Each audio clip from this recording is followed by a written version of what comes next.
দেখুন, সিনথিয়া ইলেকট্রনিক্সের মালিক নিজেই কাজের অসুবিধা হলে আমাদের ভুলটা ধরিয়ে দেয় এবং নিজের হাত লাগিয়ে দেয়।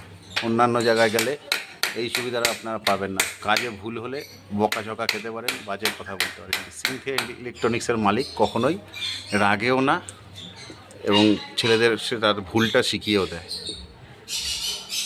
দেখে নিন কীভাবে এই বিমের উপরে বক্স বসাতে হয়, এটা দেখে নেন।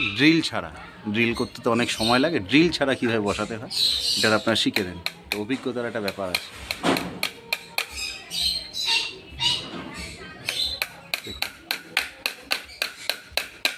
ড্রিল ছাড়া কীভাবে বিমের উপরে আপনারা এই 4 পিভিসি বক্স বসাতে পারবেন, খুলে যেতে না পারে। অনেক ধৈর্যের ব্যাপার।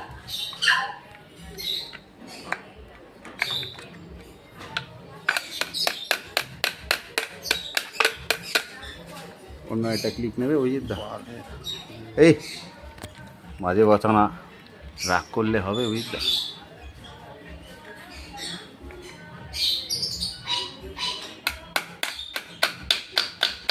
ডিমের উপর বসাতে একটু কষ্টই হয়। পাশে লাগানো, ওটা ছেড়ে দাও, বুঝদা, ওটা ছেড়ে দাও, ওটাকে ছেড়ে দাও, ওটাকে আর গুতিও না।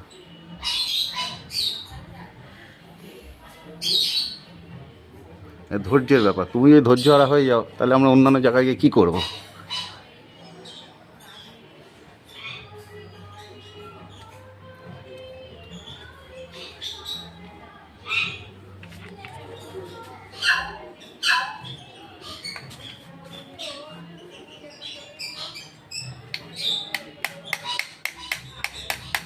দেখুন কীভাবে ড্রিল ছাড়া বিমের উপরে আপনারা 4 পিভিসি বক্স বসাবেন। ধৈর্য নিয়ে আস্তে আস্তে খুব যত্ন সহকারে এই বক্সগুলো বসাতে হয়।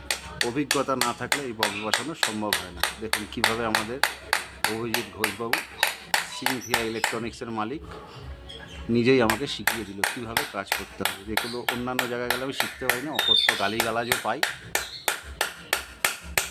এখানে এই জন্যই বলে যত্ন সহকারে শিখতেও পারবেন এবং কাস্টমার। ছেড়ে দাও, ওই আমার মনে ওটা লাগবে না, ছেড়ে দাও। এখানেই হচ্ছে অভিজ্ঞতা এবং ধৈর্যের দাম, ধৈর্যের পরীক্ষা। ঠিক আছে, এবার আমি দেখাচ্ছি। অভিজ্ঞতা নেমে গেল, বাকি কাজটা আমার, নাহলে হয়তো আমার কাছকে পয়সা দেবে না।